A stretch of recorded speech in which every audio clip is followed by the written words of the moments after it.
Hello students, कैसे हो सभी।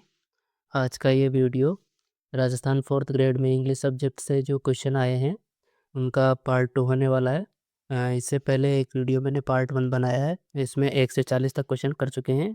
आज अपन 41 से आगे के क्वेश्चन करेंगे और अभी तक आपने वो वीडियो नहीं देखा है तो आप इस वीडियो को पूरा करके उस वीडियो को ज़रूर देखना। ओके, तो इस वीडियो में हम अच्छे से क्वेश्चन को डीप में एनालिसिस करेंगे और हर एक ऑप्शन को चेक करेंगे कि वो ऑप्शन सही है तो क्यों सही है और गलत है तो क्यों गलत है। ओके, चलिए शुरू करते हैं। अपना पहला क्वेश्चन क्या कह रहा है।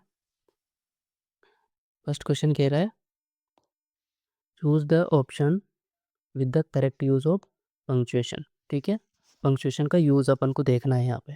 ऑप्शन ए को देखते हैं। I am going to the mall tomorrow she said. देखिए, ये ऑप्शन गलत है। ये ऑप्शन क्यों गलत है? वो इसलिए गलत है क्योंकि शी सेड उसने कहा बस, तो उसने टुमारो भी तो कहा होगा ना। I am going to the mall tomorrow, है ना। तो ये है, एक मिनट इसको मिटाता हूँ मैं। जो एपस्ट्रोफ लगा हुआ है यहाँ पे, जो एपस्ट्रोफ यहाँ पे लगा हुआ है वो यहाँ पे आएगा और ये कोमा एपस्ट्रोफ के अंदर होगा। ओके, इस वजह से ये गलत है। ऑप्शन पी को देखते हैं। The prodigy is but just two माया। देखिए, द ये ऑप्शन यहाँ पे ये जो कोमा लगा हुआ है ये गलत लगा हुआ है। यहाँ पे कोमा आएगा ही नहीं, ये पूरा एक ही सेंटेंस रहेगा। ओके, और सी ऑप्शन को देखते हैं। We are ruined. Okay, apostrophe लगना चाहिए, एपस्ट्रोफ लगा हुआ है। वी आर रून्ड के बाद कॉमा लगना चाहिए, कॉमा लगा हुआ है। ये ऑप्शन बिल्कुल करेक्ट हो जाएगा अपना, इसमें कोई एरर नहीं है। चौथा ऑप्शन देखते हैं। Please send the following items of furniture, chairs, benches, tables and stools. देखिए, चेयर्स और बेंचेस के बाद कॉमा लगना चाहिए था क्योंकि चेयर्स अलग होती है, बेंचेस अलग होती है। ओके, जब अपन लिस्ट की बात करते हैं तो अपन हर एक लिस्ट के बाद हर एक आइटम के बाद कॉमा ज़रूर लगाते हैं। ये पंक्चुएशन का एक छोटा सा वीडियो है। मैं जल्दी उसका वीडियो बनाऊंगा, वो लेके आऊँगा इस चैनल पे। तो इसमें अपना कौन सा आंसर हो जाएगा?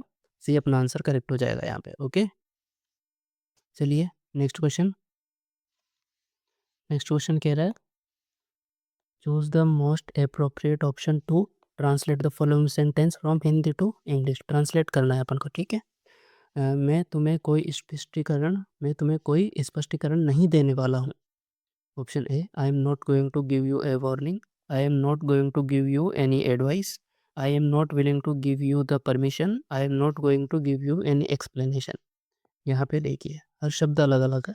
अपन को दिया हुआ है स्पष्टीकरण। स्पष्टीकरण को अपन क्या कहते हैं? एक्सप्लेनेशन। बस ऑप्शन डी अपना करेक्ट आंसर हो जाएगा।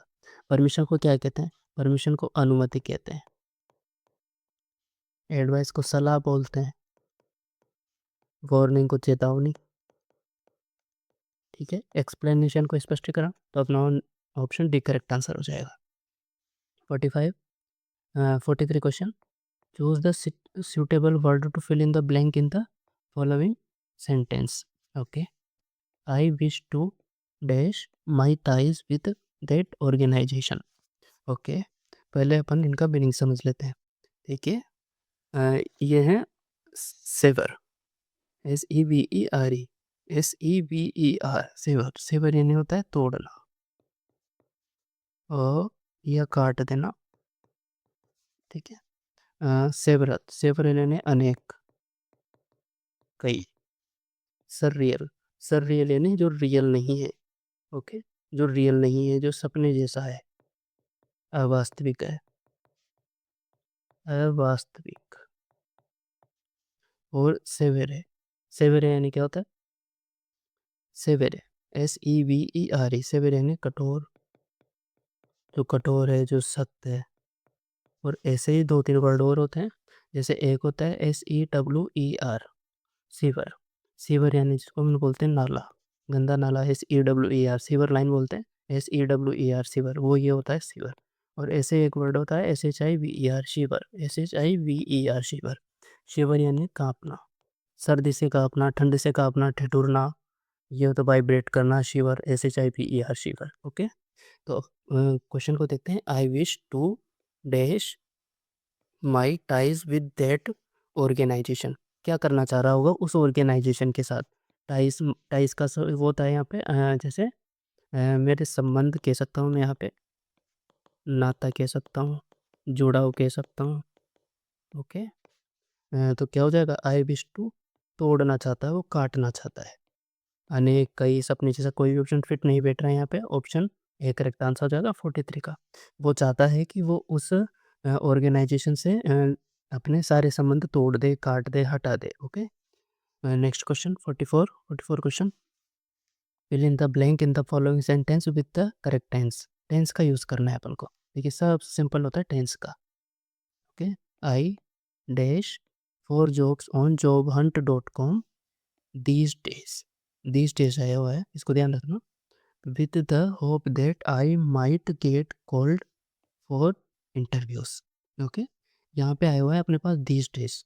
दीज डेज कौन से टेंस में आता है? सबसे पहली बात तो ये है कि प्रेजेंट टेंस की बात होनी चाहिए। सभी मेरे को प्रेजेंट टेंस दिखाई दे रहे हैं।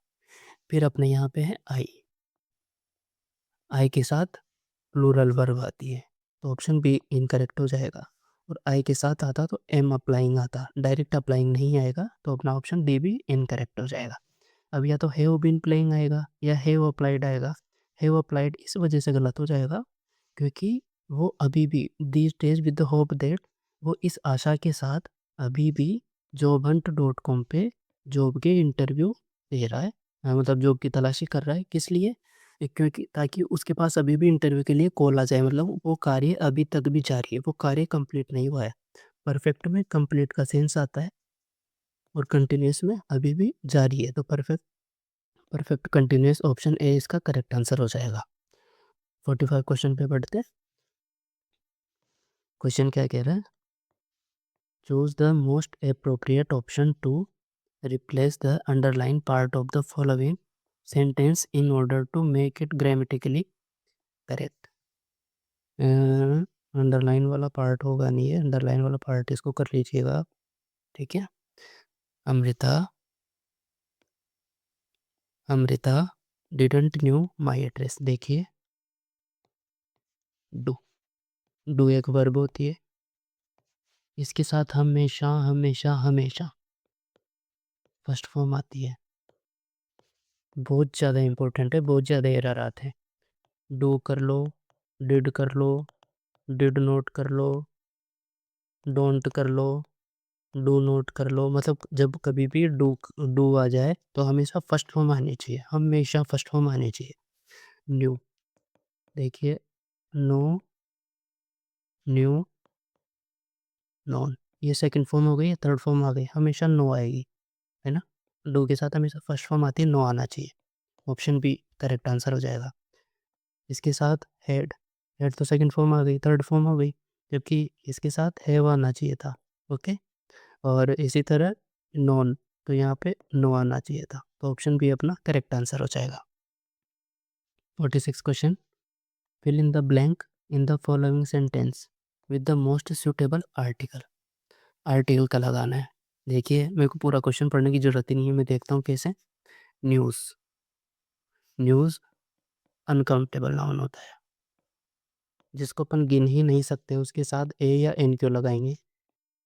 ए एक के सेंस में आता है, इसका भी एक के सेंस में आता है। जो चीज़ अनकाउंटेबल उनके साथ ए या एन लगा ही नहीं सकते अपन। या तो बी ऑप्शन करेक्ट होगा या सी ऑप्शन करेक्ट होगा। देखिए न्यूज़ क्या है? न्यूज़ नाउन है, तो मतलब आर्टिकल तो आएगा, ठीक है। तो ऑप्शन सी अपना करेक्ट आंसर हो जाएगा। चलिए देखते हैं कि द भी आएगा तो क्यों आएगा। वो इसलिए, द हमेशा बताता है स्पेसिफिक को, उसके बारे में अगर कहीं आगे एक्सप्लेन कर रखा है, उस चीज़ के बारे में आगे डिस्क्राइब कर रखा है, बता रखा है, उसको स्पेसिफिक कर दिया। जैसे the news, the news you broke to your wife, जो तुमने अपनी वाइफ को न्यूज़ बताई है, मेड हर नर्वस, उसने उसे बेचैन कर दिया, एंड शी ब्रोक डाउन, और वह रोने लगी, उदास हो गई, है ना। ब्रोक डाउन का मतलब रो पड़ना, रोने लगना। Okay, the news you broke to your wife, केवल इसके वजह से। अगर ये सेंटेंस में नहीं होता the news made her nervous she broke down, तो अपन यहाँ पे द नहीं लगा सकते थे, क्योंकि इस चीज़ ने उसको स्पेसिफाई कर दिया, ठीक है। ऑप्शन सी अपना करेक्ट आंसर हो जाएगा। अब बढ़ते हैं 47 क्वेश्चन में। 47 question. Choose the most appropriate option to convert the given sentence from active to passive, active से पैसिव में जाना है अपन को, ठीक है। People consider him to be a fair जज। अपने मेन वर्ब कौन सी है? सबसे पहले अपन मेन वर्ब देखते हैं। ये अपनी मेन वर्ब है। पहले वाला हमेशा सब्जेक्ट होता है, बाद वाला हमेशा ऑब्जेक्ट होता है। ये एक्टिव है, पैसिव में जाना है तो ये आगे आ जाता है। अब ऑब्जेक्ट आगे आगे आएगा तो ऑब्जेक्ट नहीं रहेगा, वो सब्जेक्ट हो जाएगा। और हिम, देखिए ही, हिज, हिम, ये ऑब्जेक्ट होता है, ये सब्जेक्ट होता है। ये आगे आ जाएगा तो ही में बदल जाएगा। हमेशा ही आगे आना आएगा ऑप्शन में। ही, ये गलत, ये गलत। या तो बी होगा या डी ऑप्शन होगा, ठीक है। अब देखते हैं क्या होगा। और देखिए पीपल, आप लोगों ने पढ़ा होगा कि हमेशा ज़रूरी नहीं है कि अपन बाई के साथ पीपल का यूज़ करें। कर भी सकते हैं, नहीं भी कर सकते हैं। कर दे तो अच्छी बात है, नहीं भी करे तो भी कोई दिक्कत नहीं है, ठीक है। ठीक है, अब ऑप्शन बी को देखते हैं। He is considered to be a fair जज। Option D, he is considered by people, कोई दिक्कत नहीं है, टू फेयरली जज। जब यहाँ पे फेयर जज दिया हुआ है तो इतनी कलाकारी करने की ज़रूरत ही नहीं है अपन को। ये वैसे करेक्ट आंसर हो गया बी, ठीक है। कोई छेड़खानी नहीं करनी है। जब अगर ये फेयर की जगह फेयरली आता तो इसने क्वेश्चन में फेयरली करके दिया होना था, ठीक है। तो अपना ऑप्शन बी करेक्ट आंसर हो जाएगा। 48 question, choose the most appropriate option to convert the given interrogative sentence to assertive sentence. देखिए एक और चीज़ मैं बताता हूँ आपको। अगर इंटरोगेटिव सेंटेंस में नोट दिया हुआ है, इंटरोगेटिव सेंटेंस में मतलब क्वेश्चन वाले सेंटेंस में अगर नोट दिया हुआ है और अगर अपन असर्टिव में जाते हैं तो नोट नहीं आना चाहिए। और वैसे ही अगर इंटरोगेटिव में नोट नहीं है तो असर्टिव में नोट का यूज करते हैं। ये हमेशा ध्यान रखना, ओके। अब देखते हैं ऑप्शन, क्वेश्चन देखते हैं पहले। Was he not kind to help you. तो अपन नोट को हटाएंगे, नोट नहीं आना चाहिए अपने, क्योंकि असर्टिव में जा रहे हैं अपन, ठीक है। असर्टिव में जा रहे हैं तो एक्सक्लेमेशन मार्क्स हो गया गलत। ऐसे ही डी ऑप्शन को हटा दूंगा, क्योंकि असर्टिव में जा रहे हैं, क्वेश्चन मार्क में नहीं जा रहे हैं अपन, ठीक है। अब या तो बी ऑप्शन होगा या सी ऑप्शन होगा, ठीक है। बी ऑप्शन को देखते हैं। He is so kind that he decided to help you in that difficult situation. ऐसा कुछ कह रखा है क्या? डिफिकल्ट सिचुएशन वगैरह अपन को कह ही नहीं रखा, नॉर्मल सा सेंटेंस है। चलिए फिर भी देखते हैं option C. He was kind enough to help you, same meaning दे रहा है, असर्टिव भी बना हुआ है, ठीक है, ओके। अब अपन बढ़ते हैं 49 क्वेश्चन पे। Choose the most appropriate option to convert the given assertive sentence to a negative sentence. Note आना चाहिए, ठीक है, ओके। नोट आ जाएगा अपने पास। जरूर नहीं नोट आए, मतलब कोई भी नेगेटिव वर्ड आ जाए, नोट आ जाए, कुल मिला के नेगेटिव सेंस जाना चाहिए, ठीक है। The fort was demolished before it was surrendered. मतलब वो समर्पण करने से पहले ही, मतलब फोर्ट था, जो किला था, वो सरेंडर करने से पहले, समर्पण करने से पहले ही डेमोलिश हो गया था, डेमोलिश कर दिया गया था। जैसे ढहा दिया गया था, बर्बाद कर दिया गया था, ओके। सरेंडर करने से पहले, मतलब सरेंडर उन्होंने बाद में किया और बर्बाद पहले हो गया, वो किला बर्बाद पहले हो गया, okay. Option A, the fort was neither demolished no surrendered. क्यों? जबकि अपन ने अभी पढ़ा है कि वो तो हुआ है, ठीक है।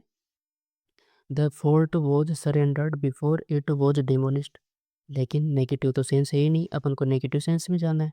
The fort was demolished and surrendered, negative sense तो दे ही नहीं रहा। डी को भी देख लेते हैं। The fort was not surrendered until it was demolished, यानी जो किला था वो तब तक समर्पण नहीं करा था जब तक वो डेमोलिश नहीं हो गया। ये भी तो यही सेंस दे रहा है। तो ऑप्शन डी अपना यहाँ पे करेक्ट आंसर हो गया। कोई दिक्कत नहीं, बहुत ईजी सा है, ठीक है। अब बढ़ते हैं 50 क्वेश्चन पे।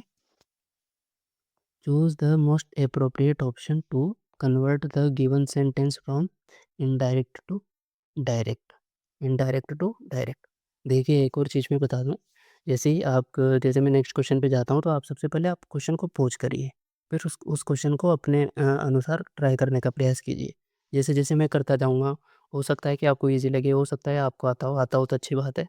लेकिन कभी-कभी क्या है, अगर हम ट्राई नहीं करेंगे डायरेक्टली ऐसे ऑप्शन को देखते-देखते, जब तक आप अपनी हैबिट में नहीं आएगी कि मैंने कैसे ऑप्शन हटाया, ये मैं इसकी जगह होता तो क्या कर सकता था, मैं कहाँ गलती कर रहा हूँ, तो आप क्वेश्चन को पॉज़ करिए, खुद जवाब दीजिए, फिर वापस प्ले करना, ठीक है? क्वेश्चन है, this morning he said that he would leave for Hyderabad the next day. Okay, ये अच्छा क्वेश्चन, बहुत अच्छा क्वेश्चन है। This morning he said, same है, ठीक है, आगे बढ़ते हैं। और एक और चीज़, मैं यहाँ देखता हूँ तो वुड है, तो अंदर विल होना चाहिए, मैं होता तो माइट हो जाता, तो ये ऑप्शन अपना गलत हो जाएगा। विल है, यहाँ पे भी विल है। दूसरी चीज़ मैं देखता हूँ, वुड लीव मतलब वेव वगैरह का कहीं यूज नहीं हुआ है, तो ऑप्शन डी भी इनकरेक्ट हो जाएगा। जैसे विल होता तो वुड है हो जाता है ना, बार पास्ट टेंस है, तो जैसे ही ये डायरेक्ट स्पीच में बदलता तो ये कैसे हो जाता, वुड है हो जाता, जबकि यहाँ पे डायरेक्ट वुड ही आया हुआ है, तो ऑप्शन डी भी अपना इनकरेक्ट हो जाएगा।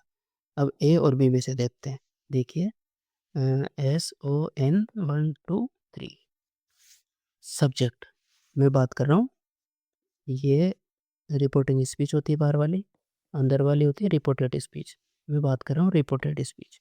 रिपोर्टेड स्पीच का जो सब्जेक्ट होता है, सब्जेक्ट मतलब जो सब्जेक्ट अगर फर्स्ट पर्सन है तो सब्जेक्ट के अकॉर्डिंग बदलेगा, और सेकंड पर्सन है तो ऑब्जेक्ट के अकॉर्डिंग बदलेगा, और थर्ड पर्सन है तो नो चेंज।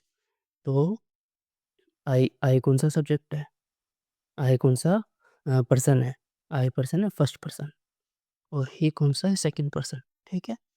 तो मैं ये कह रहा हूँ कि ये जो ही है सेकंड पर्सन है, सेकंड पर्सन किसके अनुसार बदलेगा, ऑब्जेक्ट के अनुसार। ऑब्जेक्ट क्या है यहाँ पे, ऑब्जेक्ट तो कुछ है ही नहीं, ऑब्जेक्ट नहीं दे रखा है ना यहाँ पे, ऑब्जेक्ट कुछ है ही नहीं, ये तो केवल सब्जेक्ट ही है।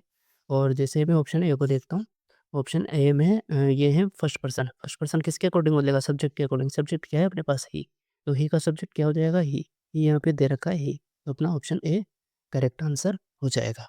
अच्छा क्वेश्चन था ना, चलिए देखते हैं अगला क्वेश्चन क्या कह रहा है। 51, choose the most appropriate option to convert the given assertive sentence to an exclamatory sentence। Exclamatory, चलिए पहले ऑप्शन देखता हूँ मैं, OTPT एक्सक्लेमेटरी आ रहा है, एक्सक्लेमेटरी आ रहा है, एक्सक्लेमेटरी आ रहा है, सी में एक्सक्लेमेटरी आ रहा है, नहीं आ रहा है, तो ये इनकरेक्ट हो जाएगा। ओके, अब देखते हैं क्वेश्चन को। I ardently wish to have a small house to live in Goa. Okay, मेरी ये तहे दिल से इच्छा है, बहुत बहुत ज़्यादा इच्छा है, to have a small house, कि एक छोटा सा घर रहने के लिए, कहाँ पे, गोवा के अंदर। ये इसका रफली ट्रांसलेट है। तो ऑप्शन ए देखते हैं, what a pity, I do not have a small house to live in Goa. Do not क्यों आ गया, वो विश कर रहा है, पॉजिटिव सेंस ही तो कह रहा है ये, what a small house in Goa. और D, how I wish for a small house to live in Goa. Live कहाँ गया भैया, लिव भी तो कह रखा है ना ये, ऑप्शन डी अपना करेक्ट आंसर हो जाएगा। ठीक है, बस ऐसा ही था। अ, देखिए यहाँ पे आई भी आ रहा है, आई भी आ रहा है, बिल्कुल सेंस से हर एक चीज़ अगर आप डेप्थ में करोगे, जैसे-जैसे क्वेश्चन करने लग जाओगे, आप ऑटोमेटिक ऑप्शन हटाने लग जाओगे। तो अपना ऑप्शन डी यहाँ पे करेक्ट आंसर हो जाएगा। 52, convert the following sentence from English to Hindi. English से हिंदी में बनाना है अपन। Doctor Gupta will buy, future की बात कर रहा है, will buy, doctor Gupta will buy the house, यानी खरीदेंगे, डॉक्टर गुप्ता खरीदेंगे। ओके, मेरा घर खरीदा, पास्ट चला गया, पिछले साल मेरे घर में रह रहे हैं, क्यों, फ्यूचर की बात कर रहे हैं ना, तो खरीदेंगे ऐसा है, विल बाय खरीदेंगे। ओके, गुप्ता ने वो घर खरीद लिया, नहीं, खरीदेंगे। ऑप्शन ए अपना करेक्ट आंसर हो गया। बस नेक्स्ट क्वेश्चन को देखते हैं, choose the option with the correct use of punctuation. देखिए पंक्चुएशन से बहुत अच्छे क्वेश्चन बनते हैं, इसको ट्राई करने का प्रयास कीजिए। प्रशांत लाइक्स क्रोइजेंट डजंट शी, देखिए ये अलग क्लोज आ गया यहाँ पे, तो यहाँ पे कोमा लगना चाहिए था, इनकरेक्ट हो गया। We need snacks drinks and lights, comma दे रखा है, सब कुछ सही है, ठीक है। The sun having risen we left for the town, देखिए इसको बोलते हैं अपन कॉलर, और इसको बोलते हैं सेमी कॉलर, इसका यूज़ होता है जब कभी एक्सप्लेनेशन दे रखा हो, लिस्ट दे रखी हो, जब आप गौर करना अभी पहले एक सेंटेंस था फर्नीचर वाला, फर्नीचर के आगे कॉलर लगा हुआ था, जिसमें टेबल्स और चेयर्स ऐसा कुछ ऑप्शन था मेरे को याद है। बीच में कोमा लगा हुआ था, कोमा लगाना था, वो ऑप्शन अपना करेक्ट हुआ था, ऐसे कोमा लगाना था। तो फर्नीचर के बाद यहाँ पे कॉलन लगा हुआ था, मतलब एक्सप्लेन एक्सप्लेन कर रहा है वो आगे, लिस्ट बता रहा है कि कौन-कौन से फर्नीचर में कौन-कौन से, तो वहाँ पे कॉलन का यूज़ करते हैं। तो यहाँ पे कॉलन का गलत यूज़ है, तो ये अपना इनकरेक्ट हो जाएगा। आई am going tomorrow he said, नहीं, ये अपने कॉलन के बाहर आएगा। 1 मिनट, ये अपना कहाँ पे आएगा? ये जो है, ये यहाँ पे आएगा और ही बाहर रहेगा। इस वजह से ये गलत हो गया, ऑप्शन बी अपना करेक्ट आंसर हो गया। 54 question, convert the following sentence from Hindi to English. Hindi से इंग्लिश में जाना है, ओके। देखिए मैं आजकल तनाव में हूँ, तनाव को अपन क्या बोलते हैं? Stress, depression, okay. और आजकल, आजकल को जैसे टुडे नहीं कह सकते, टुमारो नहीं कह सकते, दीज डेज कहते हैं अपन आजकल को। चलिए देखते हैं। I wish I could just relax, relax की बात थोड़ी कर रहा है, तनाव की बात कर रहा है। I am stressed about something क्यों? किसकी बात कर रहा है? समथिंग की थोड़ी ना है। I am stressed these days, देखिए बिल्कुल सीधा-सीधा ट्रांसलेट हो रहा है। और I am tensed today, today क्यों? तो ऑप्शन सी अपना करेक्ट आंसर हो जाएगा। 55 question, what is the official technical term for complaint और एक क्योज फॉर कंप्लेंट? कुल मिला के शिकायत की बात कर रहा है। देखिए प्रोविज़न का मीनिंग होता है प्रावधान, नियम, और वहीं ग्रीवेंस का मीनिंग होता है शिकायत।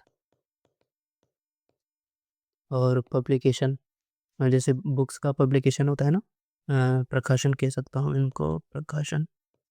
और सैडनेस तो उदासी, तो क्या होना चाहिए? शिकायत का तो ग्रीवेंस हो जाएगा।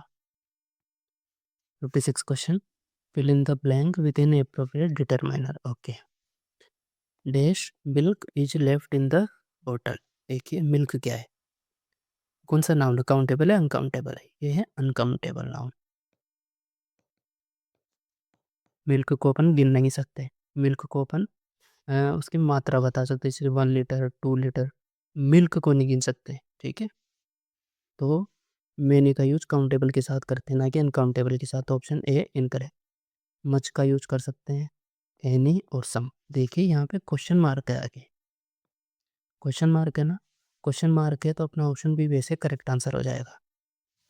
एनी और सम से अपन क्वेश्चन नहीं पूछ सकते, ठीक है? तो ऑप्शन बी अपना करेक्ट आंसर हो जाएगा। Choose the most appropriate English word for the Hindi word given below, प्रतिलिपि। देखिए ये तो वैसे हो जाएगा, प्रतिलिपि का डुप्लीकेट बोलते हैं सर, ओरिजिनल को बोलते हैं जैसे जो मूल है, जो ओरिजिनल है, ओके। सब्स्टिट्यूट, देखिए सब्स्टिट्यूट का मीनिंग क्या होता है? सब्स्टिट्यूट का मीनिंग होता है जैसे क्या बताऊँ, जैसे आपके घर में है, आपके घर में अगर जैसे आप लोग या कोई भी, जैसे अगर कोई चाय नहीं पीता है, तो चाय की जगह या तो कॉफ़ी पीता होगा या दूध पीता होगा, ओके? तो उसको बोलते हैं अपन चाय का सब्स्टिट्यूट, है ना? जैसे ऑप्शन बनना यानी किसी भी चीज़ का विकल्प होना, ये के स्थान पर किसी दूसरी चीज़ का यूज़ करना, उसको बोलते हैं सब्स्टिट्यूट। और मैन्युस्क्रिप्ट, मैन्युस्क्रिप्ट क्या होता है? मैन्युस्क्रिप्ट होता है जो हस्तलिखित होता है, जो हाथों से लिखा हुआ होता है। जैसे कोई बुक छपती है, तो बुक छपने से पहले राइटर ने जो लिखा वो हाथों से ही तो लिखा होगा, उसके बाद पब्लिकेशन होता है, उसका प्रकाशन होता है। तो जो हाथों से लिखा हुआ रहता है ना, उसको बोलते हैं मैन्युस्क्रिप्ट, ओके। यहाँ पे अपना ऑप्शन बी करेक्ट आंसर हो जाएगा। 58 question, select the most suitable option to fill in the blank in the following sentence, okay. I spent dash money I had, money uncountable noun है, okay. Uncountable noun, few का use countable के साथ किया जाता है, तो ये incorrect हो जाएगा। इनमें से एक आएगा, इनमें से भी आएगा तो कौन सा आएगा? देखिए अगर स्पेसिफाई कर रखा है तो द आएगा, सीधा सा है। और स्पेसिफाई कर रखा है, कर रखा है कैसे? आई स्पेंट, मैंने खर्च किया मनी, पैसा, पैसा, कौन सा धन मैंने खर्च किया? जो मेरे पास था। जैसे कोई सा ही धन खर्च नहीं किया मैंने, केवल वही धन खर्च किया, वही स्पेसिफाई धन खर्च किया, वही स्पेसिफिक धन मैंने खर्च किया जो मेरे पास था। तो स्पेसिफ़ाई कर दिया ना उसने, कौन सा धन खर्च किया, कि मैंने जो मेरे पास धन था वो मैंने खर्च कर दिया। तो यहाँ पे द लिटिल आंसर आ जाएगा बस। और नेक्स्ट क्वेश्चन, ये अपना सेकंड लास्ट क्वेश्चन है। Choose the most appropriate option to convert the following sentence from direct speech to indirect speech, ठीक है। Vineet said let us watch a movie today. देखिए, जो लेटेस्ट वाले जो स्पीच होते हैं, इनको कैसे बनाते हैं। देखिए, बाहर का सजेस्टेड भी हो सकता है, कुछ और भी हो सकता है, और अगर बाहर अगर अपन सजेस्टेड लगा रहे हैं, तो अंदर अपन शुड का यूज़ करेंगे, ऐसे बनता है ये। तो विनीत सजेस्टेड, ऑप्शन को देख लेते हैं, चलो। सजेस्टेड, रिकमेंडेड भी हो सकता है, ये भी ऑप्शन चल जाएगा, कोई इश्यू नहीं है, लेकिन आगे देखते हैं। और they could go for a movie, नहीं, कुड नहीं आएगा, शुड आएगा। दे में भी नहीं आएगा, शुड आना चाहिए। वॉच ए मूवी दैट है, बिल्कुल सही, option C correct answer. They watch a movie that, watch क्यों आ गया डायरेक्ट, ऑप्शन सी शुड के साथ आएगा, ठीक है। अपना option C correct answer. 60 question, ये अपना लास्ट क्वेश्चन है। Convert the following sentence given in active voice to passive voice, ठीक है। Where did she find this key. देखिए, मेन वर्ब कौन सी है यहाँ पे, ये है हेल्पिंग वर्ब, ये है WH वर्ड, जो है एडवर्ब, और शी है अपना सब्जेक्ट है, जो है प्रोनाउन है, और फाइंड है अपना मेन वर्ब, की है अपना ऑब्जेक्ट। मेन वर्ब से अगर वाट का जो जवाब आता है वो ऑब्जेक्ट होता है। वॉट फाइंड, क्या फाइंड किया, की। ओके, तो ये अपना ऑब्जेक्ट आ गया। ओके, अब देखते हैं। तो ऑब्जेक्ट अपना सब्जेक्ट बन जाएगा, दिस की आ जाएगा आगे, दिस की है नहीं है, दिस की है, ओके। और द की क्यों, दिस की होना चाहिए ना, बाय होम, वॉज दैट की क्यों, तो अपना ऑप्शन बी, बस ऑप्शन बी करेक्ट आंसर हो गया। बाय हर आ रहा है, बाय हर आ रहा है, जो इसे गलत है, तो ऑप्शन बी अपना करेक्ट आंसर हो गया, कुछ करने की नीड ही नहीं है अपन को। ओके, तो आज का ये वीडियो यहीं पे ख़त्म होता है, और इस चैनल पर मैं डेली शॉर्ट्स भी अपलोड करता हूँ, अगर आप लोगों ने देखा होगा तो। और तो आप उनकी प्रैक्टिस करो। इस चैनल पर मैंने प्लेलिस्ट बना रखी है, वीडियो शॉर्ट्स की अलग-अलग है, तो आप डेली जो टाइम रील्स वगैरह में खर्च करते हो, आप यहाँ पे आके आराम से एक-एक शॉर्ट्स के माध्यम से एक रूल समझ सकते हो। और इसके आगे का वीडियो में पार्ट 3 लाऊँगा, उसमें बचे हुए पूरे क्वेश्चन मैं उसमें डिस्कस करूँगा, जो भी बचे हुए क्वेश्चन हैं, अच्छे से डिस्कस करेंगे। और एक और चीज़ मैं ये कहना चाह रहा हूँ कि जैसे ही ये पार्ट 3 मैं कंप्लीट कर लूँगा, उसके बाद मैं एक सीरीज़ स्टार्ट करने वाला हूँ, जिसमें अपन सबसे पहले टॉपिक वाइज़ सबसे पहले रूल पढ़ेंगे। जैसे मैंने अपनी स्ट्रैटेजी में बताया था कि मैंने कैसे क्या तैयारी की थी, तो मैं सोच रहा हूँ कि मैं वैसे ही कुछ करने का ट्राई कर रहा हूँ। सबसे पहले अपन रूल पढ़ लेंगे, रूल का छोटा-सा वीडियो बनाऊँगा मैं, और फिर उसी का बड़ा-सा वीडियो बना के उसकी प्रैक्टिस करवाऊँगा, ताकि रूल के रूल याद हो जाएँगे और आपकी प्रैक्टिस हो जाएगी। कहीं भटकने की ज़रूरत ही नहीं है आपको, रूल पढ़ो और उसके बाद प्रैक्टिस कर लो, काम खत्म। वो पूरा का पूरा रूल आपको प्रैक्टिस के माध्यम से ईज़िली याद हो जाएगा, समझ में आ जाएगा। ओके? तो चलिए, आज के लिए इतना ही, और अगर वीडियो अच्छा लगा हो तो आपको पता है कि क्या करना है, लाइक करना है, और चैनल को अभी तक सब्सक्राइब नहीं किया है तो सब्सक्राइब ज़रूर करना है। और ठीक है, थैंक यू।